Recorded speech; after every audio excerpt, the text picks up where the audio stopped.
So there is an option for the Instant Pot, and I will link that again in my description if you're curious and want to take a closer look.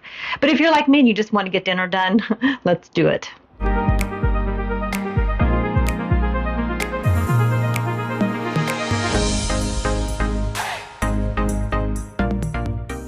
So I'm going to make a super easy CrockPot chicken and rice in the CrockPot today.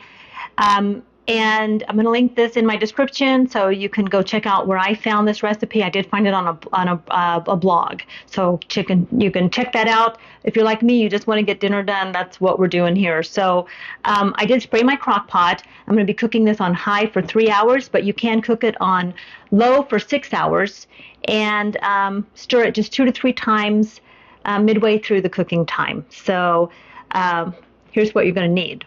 And I've already sprayed my crock pot, and so I've got 1 pound of chicken all diced up, so I'm going to just throw that in.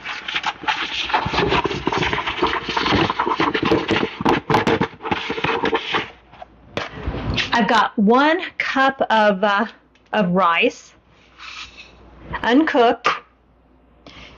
I've got 2.5 cups of chicken broth, 2 cups of frozen vegetables. It does call for some thyme, and I'm not even going to measure because I've been cooking a long time. But the measurements are in the description.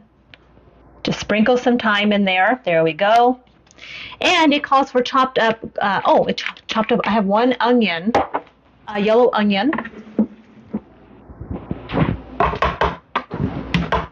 1 teaspoon of Dijon mustard. I'm just going to get that in there.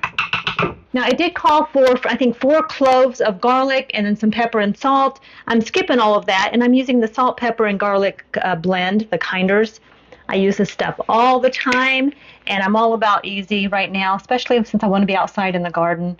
So, voila. I do want to say fresh garlic is so good for us, so if you've got the thyme and you got the garlic, go for it. I'm going to stir this, get it kind of blended up here. That is so easy.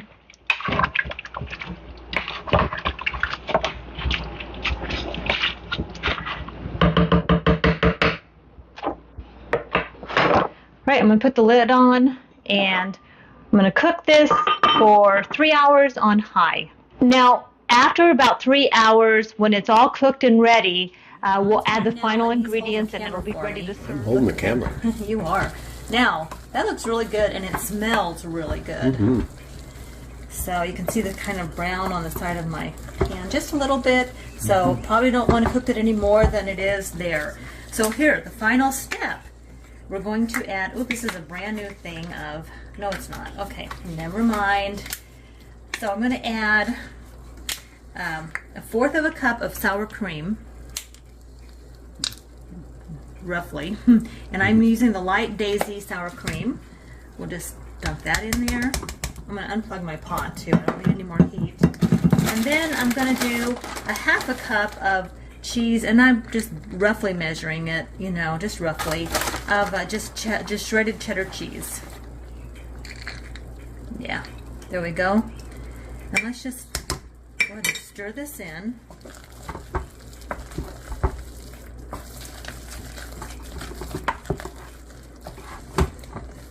Hot. Oh, it's hot. Mm-hmm.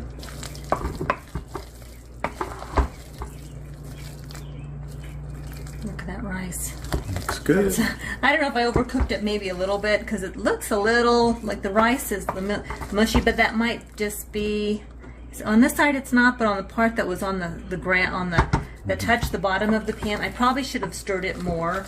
I think is what I just didn't stir it enough. But that is dinner, and then you can sprinkle a little parsley over that too for some garnish. But oh man, that's like mush. Look at that. That's all right. It wouldn't be the first time I have mush from you. All right, we'll taste this. I think I overcooked it is what I did. But anyway, we'll give it a taste test. Okay, John, give that a try. Okay. Very tasty. Very tasty. I mean, it's It's not bad. I mean, it looks good, and I did add a little more cheese and just a dollop of your Daisy sour cream on top. Yeah, it's good. Do you want? I can kind of throw. I think I'll do a side salad real quick on the side there. But that's dinner. Very good. All about the good vibes. I know you're all about the good vibes. Do you know how much I love you? Wanna see